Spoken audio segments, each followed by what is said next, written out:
but you got a lot of information by being silent and watching. The second house acted like soldiers on unwilling leave. The third revolved around Corona, like two chunks of ice about a golden star. The fourth clustered by the fifth skirts like ducklings. The fifth necromancer turned out to be a fresh-faced woman in her mid-30s with thick glasses and a mild smile, who looked about as much the part as a farmer's wife. The sixth and seventh were perennially absent, ghosts. The eighth's creepy uncle, creepy nephew duo she saw seldom, but even seldom was more than enough.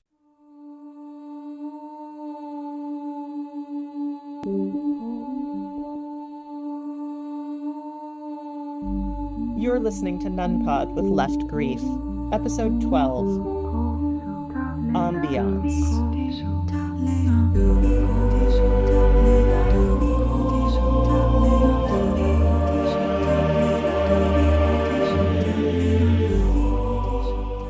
We're very excited to welcome our friend Geddy onto the show today. Geddy, what has brought you into the fandom? What's your relationship with the Locked Tomb fandom? Well, one of my best friends insisted a couple of years ago on me reading the book and lent me her copy of the book.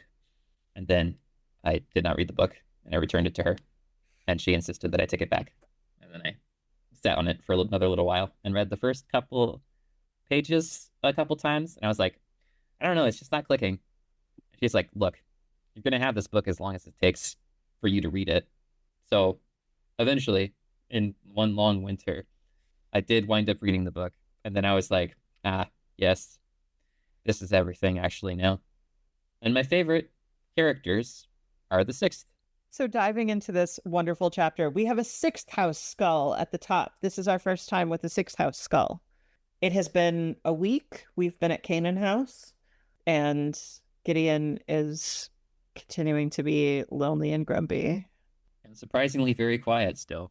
Still quiet, has maintained the vow of silence so far. She feels deeply hated by most of the people at the house. She's not feeling well loved or accepted, except by Magnus in particular. Well, I wouldn't say that's entirely true. Dulcie's 100% interested in her being her little, how does she say it? Scullion? Yeah, her scullion. So we're talking about the decor going down towards the ninth quarters, and it's talking about we got spine bones bracketing the door, finger bones attached to thin nailing visible wires. Harrow spent some time crafting. Got a little needle and thread, some fishing wire. This is the Pinterest girly side of Harrow. Yeah. Where she makes all her bone stud earrings, you know? I'm also imagining her noisily dragging a chair over so she can reach up the high places and just really determined about it. But it would have been easier if she had Gideon help her. She probably got some constructs to help her. Oh yeah, of course. What I wonder is, did she build all of these bones from chips that she brought with her, or is she scavenging dead people from Earth? I feel like she must have a stash of bone stuff. She can kind of replicate a lot of bone matter out of very little, even at this stage in her development as a basic necromancer, right? Yeah, that's kind of her thing. I mean, it's later on in the chapter too, where we talk about that. Yeah, and later on in the chapter as well, it talks about what she's wearing underneath her robes, which includes laced chips of bone. True story. Yeah. I don't think it ever really establishes it, but I'm curious about what the limits of that replication are, because surely there are some limits. I get the impression that that limit has a relationship to the taxingness of that necromancy on the necromancer. There's themselves that they're putting into it to extend how much they can get out of it, given that the fact that the blood sweat is more drastic, given how much Harrow extends herself. I love this completely implausible on its face combination of sentiments that Dulcinea spends 100% of her time on the terraces reading romance novels, but was also very difficult to avoid. In what way was it difficult to avoid the terrace, Gideon? What on earth does that even mean? Oh, Gideon. Gideon is adapting but still starved for actual interaction.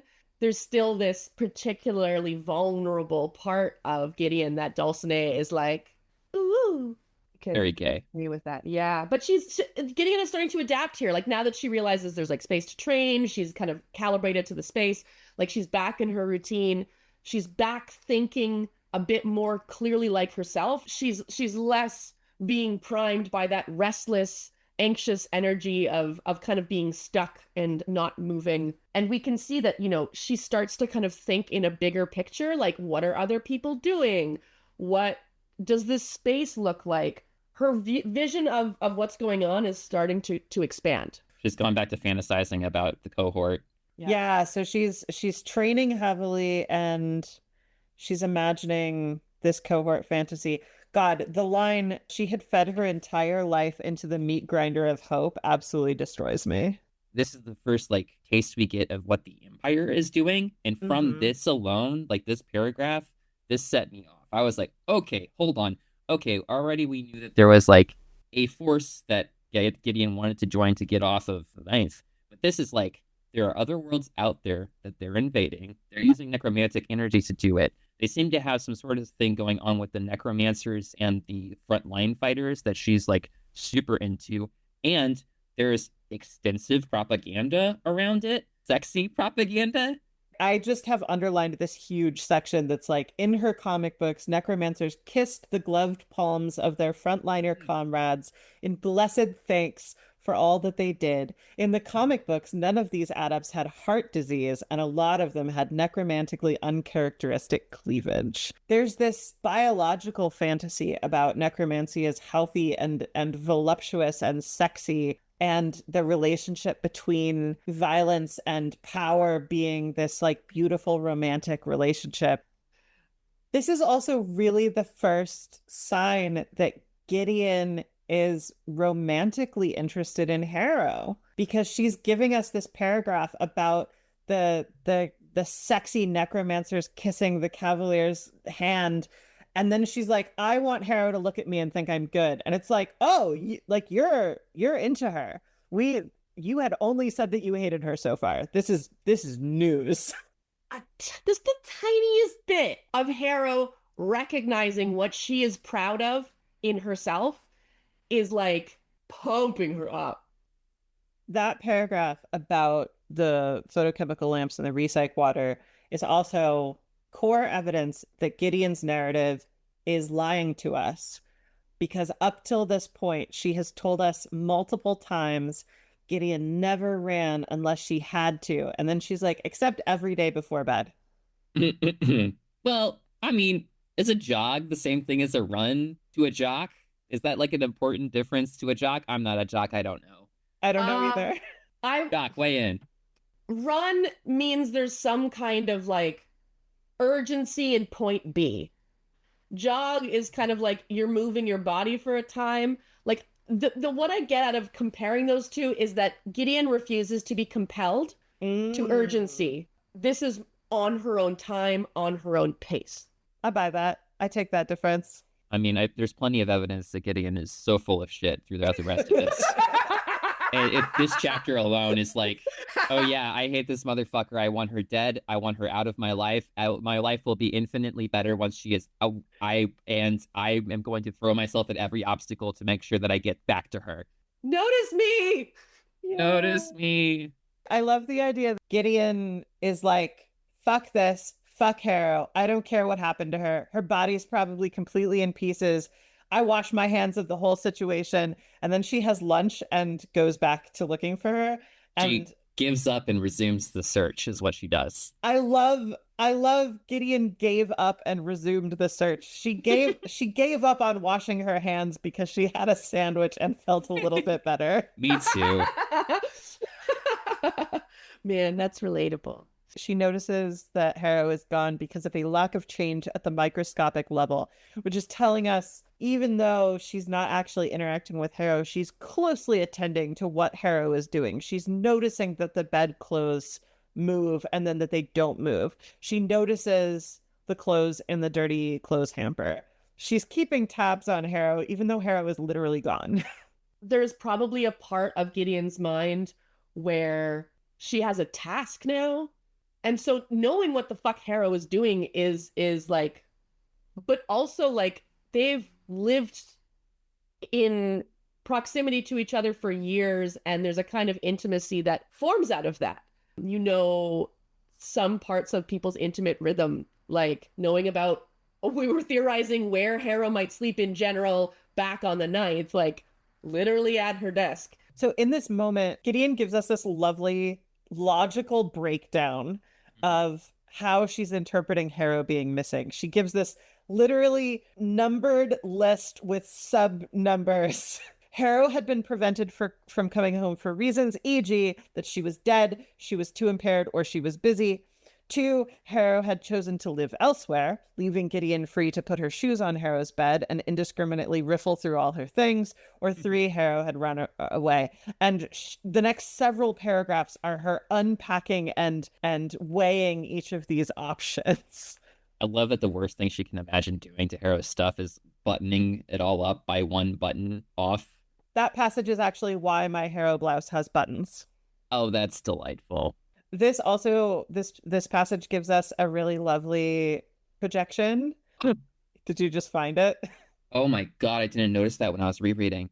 If it was murder, what if the murderer was like weird, which would make their subsequent marriage to Gideon pretty awkward? Maybe they could just swap friendship bracelets. Oh my fucking God.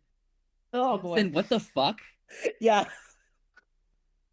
Okay, I am not fully clear on what you two are alluding to in terms of what this references. I can kind of feel it, but unpack this for me, please. One of the things that Nona notices in the like Curiona and Ianthi interacting is that they're wearing matching friendship bracelets. Oh, oh. Which also, we're going to have to come back to that, because what does that say about how Curiona understands the relationship between Harrow and Ianthe? Nervous laughter. Now, Also, there's going to be a wedding in Alecto. That'll be oh interesting. My God. She had never seen Harrowhark Nonagesimus' naked face. Kind of sad. That blew my mind, because I started thinking, I'm like, how early on did Harrow independently start following this? So, you know, there was a point in Harrow's life where she made a choice. They must have been putting the skull paint on her as a baby, because Gideon's older. Yeah, that's true. So the fact that Gideon hadn't seen her naked face ever. I'll argue that there wasn't a point where Harrow got to make that choice. The only point in which she gets to make that choice is in the pool. Yeah, yeah. I think about this in a technical thing. In my day-to-day work, I apply sunscreen to small children a lot. So like the experience of having sunscreen applied to you is one you have to learn. Just looking at different stages of early childhood development responding to that, like, is really curious to me. Like, who is the person applying this skull paint to a newborn infant? Is it immediately as Harrow was born she gets painted so that she's never like? I kind of wonder if doing the skull paint on the baby isn't a little bit of sort of memento mori for Harrow's parents, sort of a way that they're quietly self-flagellating for the mass death that was the source of Harrow's life. Got it. Yeah, yeah. So I guess the question is, would this be an anomaly compared to, let's say, how her parents were raised?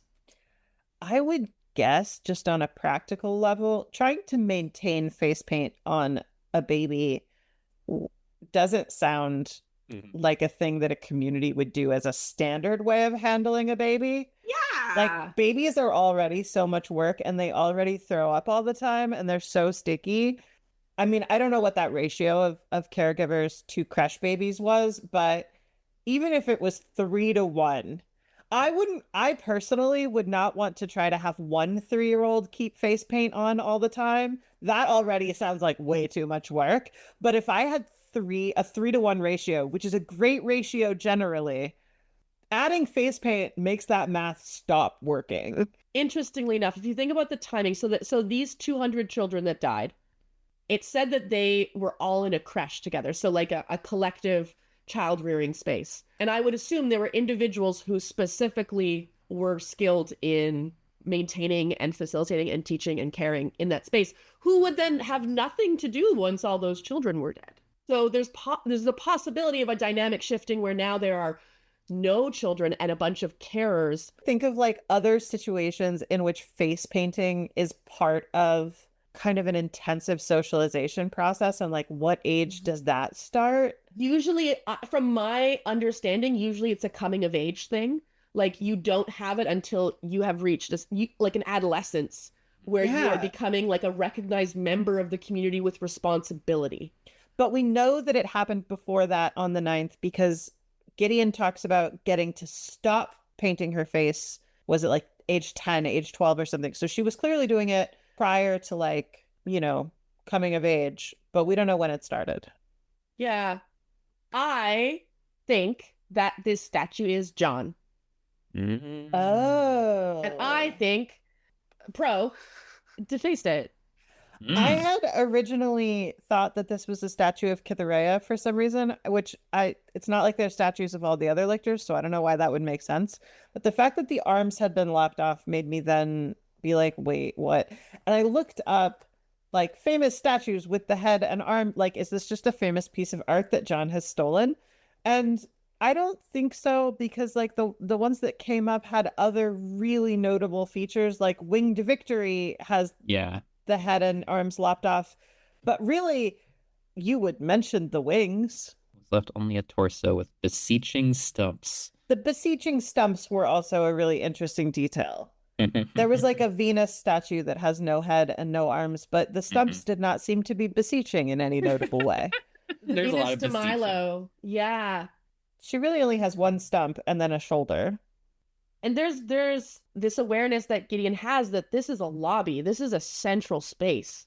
This is like a receiving space. So like I can't imagine who is most likely to be elevated and recognized in that but John.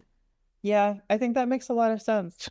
Though it is a little confusing, because how would that matter to everybody else if they've never met the guy? Yeah, why deface a statue of God? I mean, spite. Why is there the pit? Why is there the big armored door? What is going on? Is this big armored hatch to keep something in or to keep something out? Based on teacher's reaction, it definitely seems like it's a keep something in situation. So if we needed to build a facility that could contain a bunch of dangerous stuff while it was being actively used, and they were researching resurrection stuff and lictorhood stuff, we get a monster down the road, but like one monster does not an entire secure facility justify. I also don't think that's the thing you're scared of. The monster is Cytherea's like hunter. Yeah. Construct. What were they keeping in there? We talked in a previous episode about Gideon's interpretation of hearing voices from a distance. This passage, I feel like, confirms some of our interpretations of that, where the dialogue from the third was ambiguous. And I feel like this is Gideon revising that strategy to try and get more information. She's been practicing eavesdropping. She's noticed that this is a way to get information, and she's developing her skill at it. Yeah. Because now she's actively theorizing more details about who the speaker is. I think it's really interesting that Gideon expresses so much non-confidence about their genders, that the cam voice is probably female and the pal voice is probably male. And I wonder if this is something about the way gender works in this universe, or something about Cam and Pal being a little bit pretty. I love these two. This exchange is pointing us to the idea that things about the building are not adding up, that things that should be old are not as old as they should be, or things that should be young are not as young as they should be. And we don't actually know what they're pointing at when they say this. So we get this like overheard, this is supposed to be 3,000 years older than this. And it's like, yeah, but what is that? she's holding the statue chunk. Is that relevant? And I don't know. It does tell us that the statue was not imported into Canaan House already broken, that isn't a feature of the statue, like as it was recovered from some museum or something. That suggests that it was just broken, or at least it was broken here. Also, Palamity speaks Latin to make interjections. What a fucking nerd.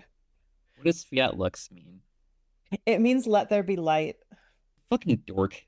They're both such dweebs. Like, and They're I love dweebs. this. I love this part where it's like they've been like, it's not banter, it's not bicker, it's like there's this a little They're bit like, of playfulness, but it's also very collaborative exploration. Like you can tell that Cam has been helping Palamedes process his theories and concepts for a long time, to the point where she can do it both constructively and like a little bit like we're still they're having thinking fun. together. Yeah. They're thinking together, and we've got a little picture of Cam's sense of humor here too.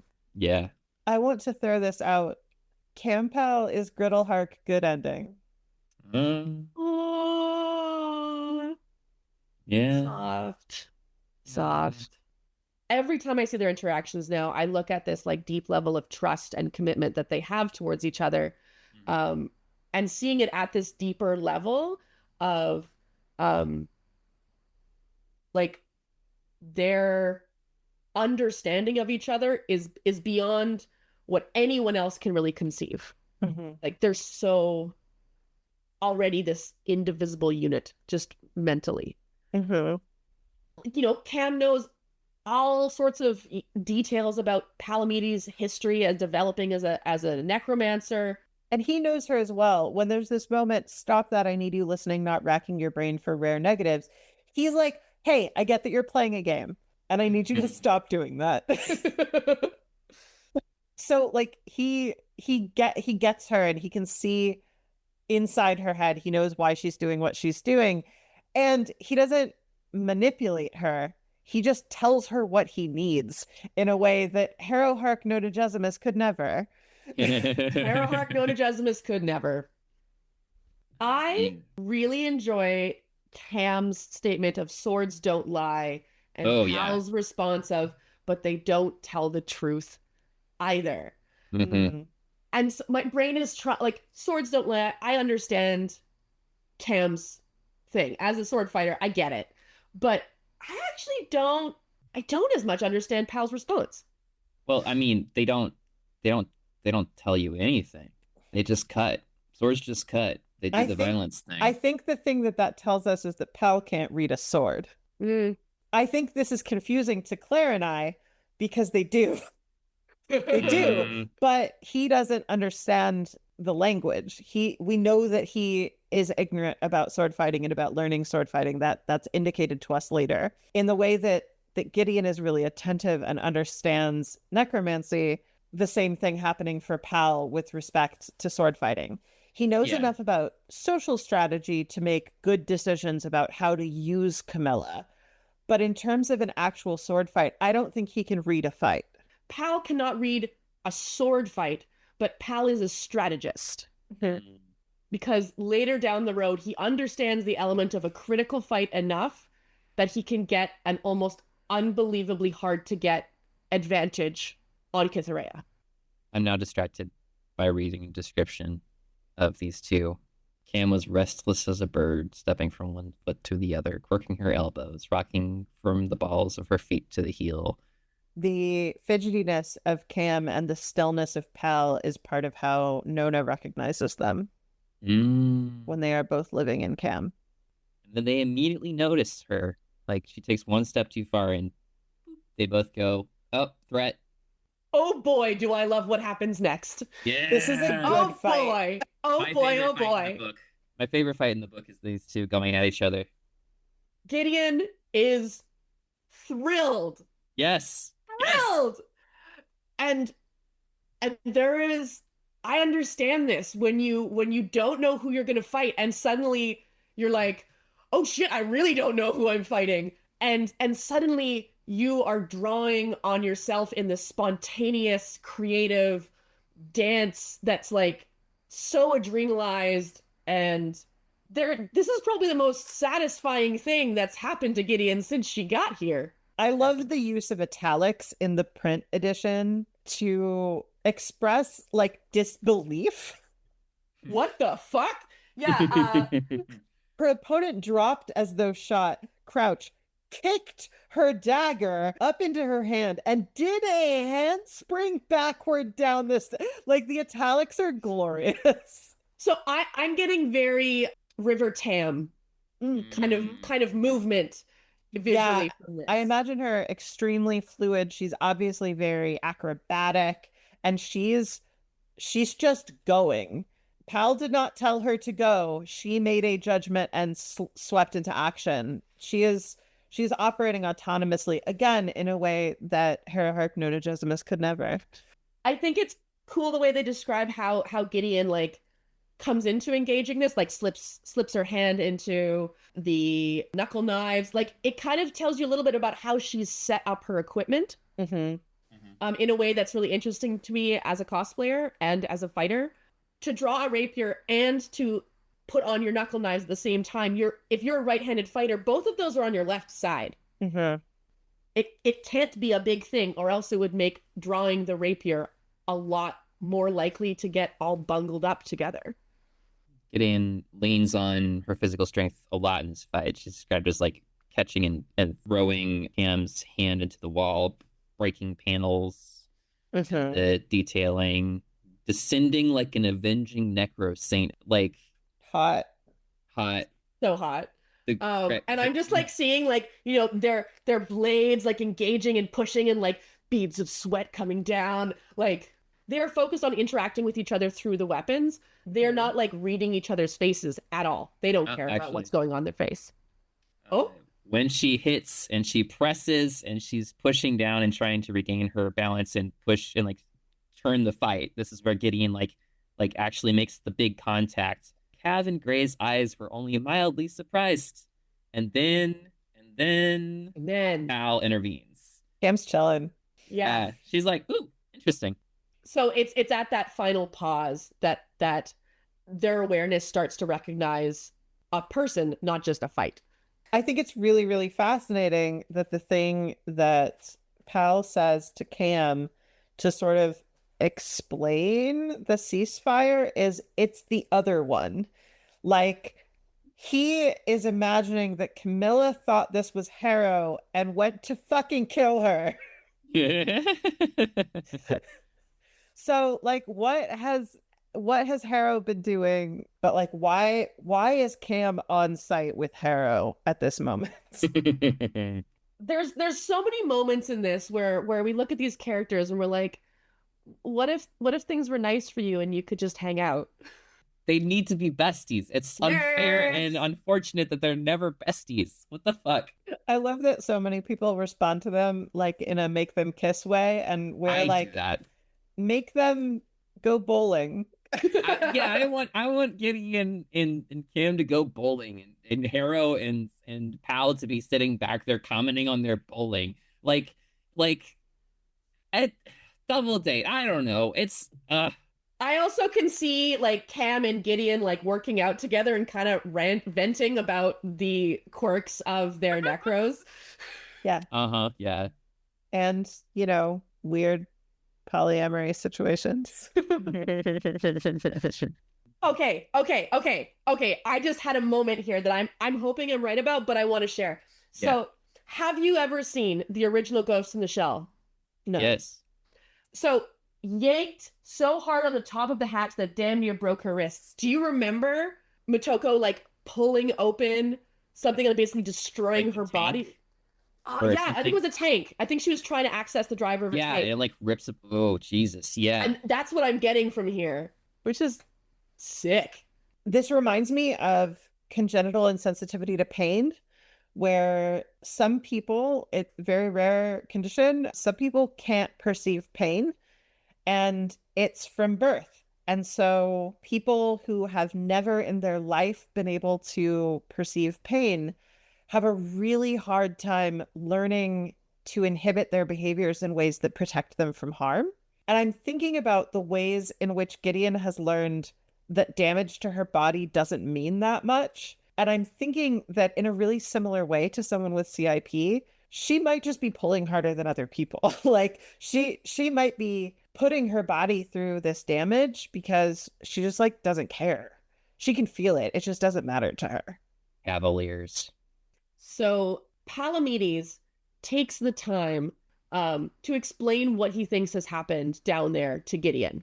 Gideon's in hero mode and doesn't really pay attention, but Palamedes like assumes that she could comprehend what is being described. He recognizes her as someone with knowledge and competency about necromancy. I think this really illustrates how he relates to Cam as well. Like he assumes Gideon is an intellectual peer who is involved in problem solving.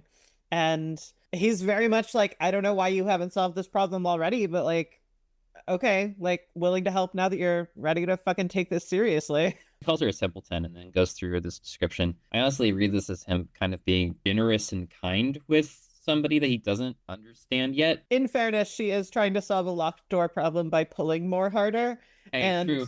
So I think him being like, you fucking dumbass, is not like hostile so much as situationally relevant. It is very much. And like Cam and Pal were just sort of needling each other playfully, and so it's very easy to read his comments like, you're winners, you and Nonagesimus both, as kind-hearted rather than, mean. Yeah. And then Gideon speaks. Gideon speaks. And he relaxes. Yeah, he loves that solution. She has come to the end of being able to solve her problems while also upholding her vow of silence, and saving Harrow's life is worth disobeying Harrow about. Okay, the pit. It says it took a full minute to descend. That's a long time. It's a long time to climb a ladder. That's a long drop. It is. Because like, okay, imagining 1, 2, 1, 2, 1, 2, right? So we've got it like somewhere around 60 rungs. Yeah, at least 50 meters. Yeah. Well, meter is longer. I don't know. It's a long way. A study found that it takes about 5 seconds for a fit person to climb a 10-foot ladder. Oh, okay. So it's like 120 feet, which is about 37 meters. Good way to get hurt if you slip. Or get pushed. The facility. Yeah, this is our first time in the facility. You got these hexagonal tunnels. It's all like steel grills and weird light. It's like greenish. I really love how Gideon notes that the only human normal touch here is a ancient prayer bundle of bones. That's what's normal. That's what's normal to the ninth. That's home. The thing that is written on the whiteboard is a reference to Jesus's statement on the cross. It is finished. It is finished. And then he dies. In my experience, that statement is often punctuated with a period. This one has an exclamation mark, which seems like a distinct difference. When it was originally written, punctuation hadn't been invented yet. Time. This is the core of Cannon House, whatever this place is. It's so interesting that this is how we're introduced to it, because it's almost difficult to connect with the scene, because almost immediately we're given there is blood, and like as a reader you're so like, I have to figure out, like I have to know whether Harrow is dead or not, like I just have to know. It almost feels hard to connect, which I feel like captures Gideon's experience. Like she is noticing things, but she's also very single-minded. So Harrow is in a bone in a basement. Ass not broken, importantly. Why? This did not feel clear to me. Why is all the blood on the outside of Harrowhark Nonagesimus? Good question. Palamedes mentions that she's just like exhausted. Why is all of her blood outside of her, though? Yeah, he says blood loss not from outside injury. So it means to me that she has extended her necromancy so far that her blood sweat has caused meaningful blood loss. There's like pools of blood. It is a lot of blood. Like, we know Harrow is willing to use her own bones in her necromancy, but she doesn't know blood stuff. No, and she's like prejudiced against it. The only other thing we've had so far about Harrow's blood is blood sweat. I do really quite like this introduction of like necromancy as a non-antagonistic tool. It does seem like there's some confusion about it because Gideon is like, oh, this is necromancy. And he's like, oh, gross. Can you imagine medical necromancy? And like, it sounds like medical necromancy is the only kind of medical there is on the Ninth. Yeah. Yeah. And so he's like, why would you use necromancy for that? And she's like, why, what? Yeah, no, me too. Yeah, me too. Powell specifies that it's curative science. This starts to kind of show us like the larger technology that necromancy exists within, because it's still this interfacing with the body. So either there's like this larger body of scientific technology that necromancy is kind of also considered under, or there are more than one type of kind of extraordinary magic like technologies have been developed. Gideon is really, really exerting herself to get Harrow back home. Forget how short a time they really spend in the facility this first time. Mm-hmm. Gideon is really extending herself, but also simultaneously still engaging with like her hate affection. Yeah. She's like, how much can I injure Harrow on the way back? And she's like, she's got Harrow up on her shoulder and she's kind of evaluating and calculating the like physical requirements that it's going to get back, because it's a hoof, it's a bit. She took a while to get here, and while Harrow was quite small, it's not insignificant. But like, she can't do that without being like, and her head could hit there, and her head could hit there, and her like, which she doesn't do. She's also like, I need to really lock in the memory of what it feels like to hold Harrow's body so that so that I can imagine throwing her off a cliff. Yeah, dude, sure, man. Yeah, totally. Also, can we talk about how fucking strong it is to just carry someone up a ladder? Hot. That's crazy. Hot. I'm trying to imagine exactly how the positioning works. Like, is Gideon holding Harrow with one arm and climbing one with the other? Is like there's like a fire? Is it a fireman carry? Like, she's like dead weight. She's not helping. No. For the shoulder. No, but like, how is Gideon keeping her from falling off her back? Mm-hmm. Because that's probably one arm. So now Gideon is climbing with one arm. Yeah, she's only climbing with one arm, it seems like. Hot. Yeah.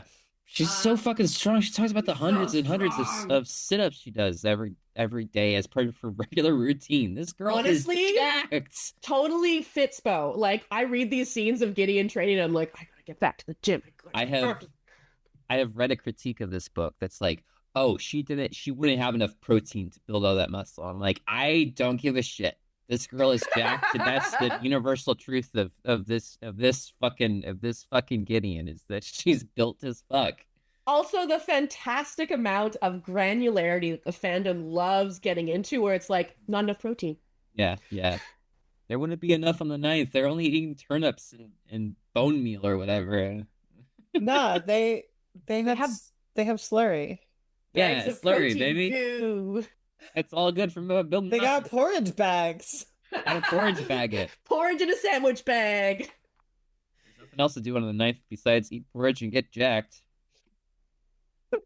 We're all out of porridge. If she asks how I knew she was in the library, tell her Cam says she clinks when she walks. This is more of that playful interaction that Palamedes does, where like, he knows that would piss Harrow off. I think he understands this already. But it's also a real gesture of good faith, because he's giving her information about her not being as secret as she thinks she is. Yeah. And he could just keep that. Yes. And he's saying, like, I'm going to let you make yourself more secret from me if you want to, in order to protect you from other people. Because, like, we're buddies maybe a little bit. Yeah. And it underlines that even more with when Gideon's like, I owe you one. And they're like, no, you don't. He did it for free. Which is interesting. It's interesting that Cam frames it as something he did and not as something they did.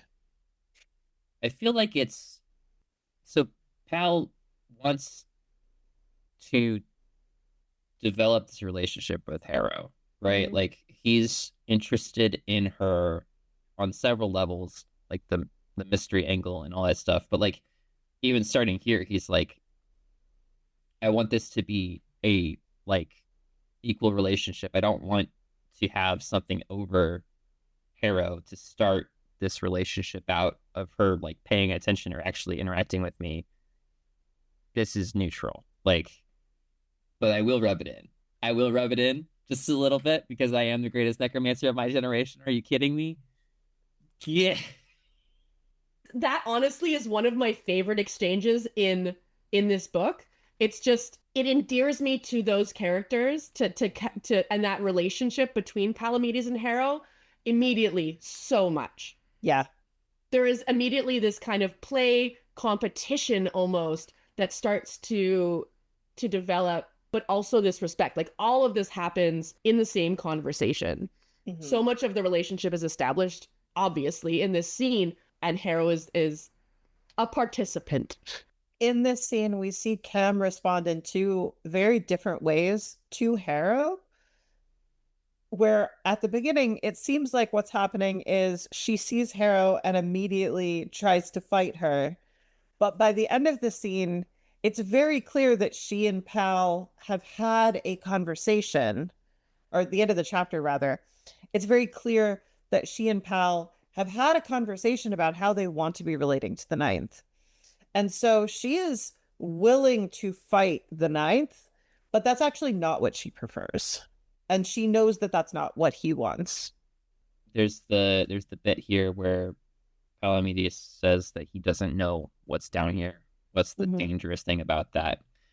And honestly, besides teachers like warnings later on, I don't think this book tells us much more about what's down there because I think it has some well of souls on the earth left behind.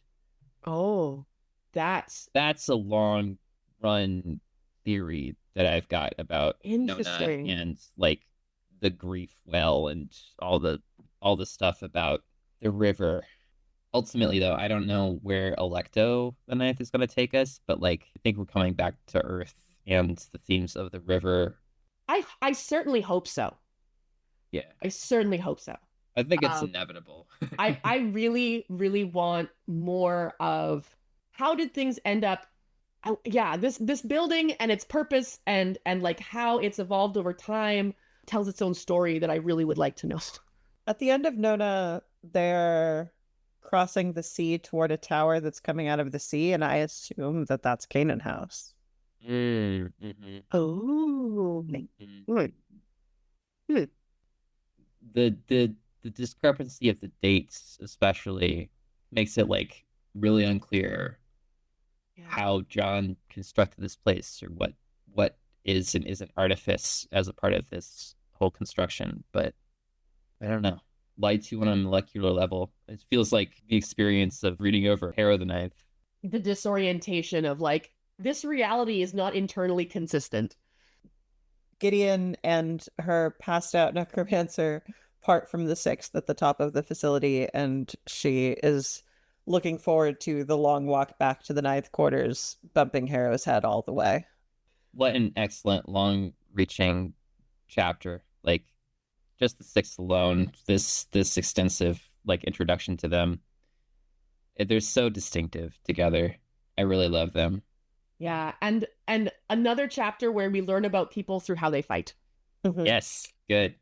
Yeah, and such a distinction from the several scenes where Gideon overheard conversations where she actually gets to be part of it. Yeah. And such a distinction in how Camilla responds to being eavesdropped on versus Ianthe. I will say, rereading this chapter for the episode today has made me start to reread the whole book, which Hell yeah. has been a long time coming. So I'm going to get to annotate, outline everything Cam ever says in little hearts. I want to thank you, Geddy, for coming here and loving on Camilla and Palamedes with us. Yeah. Calamities. I also want to say thank you to everyone who has come with us this far. This has been a fantastic experience, and we continue to look forward to connecting with more people who are really passionate about these characters and about these questions and about this weird fucking building. If you have more theories about this weird building, if you've made a map, like we have questions. If you have theories, we would like to know them. Thank you so much for having me on. This was really fun. Yeah, thanks for coming.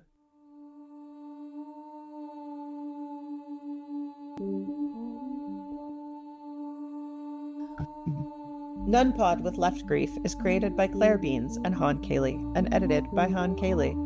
Our music is Only Human by Philip Ayres. Today's cover art features guest Geddy as Yante, photographed by Han. Visit us at nunpod.com. That's NUNPOD.com. Thanks for listening.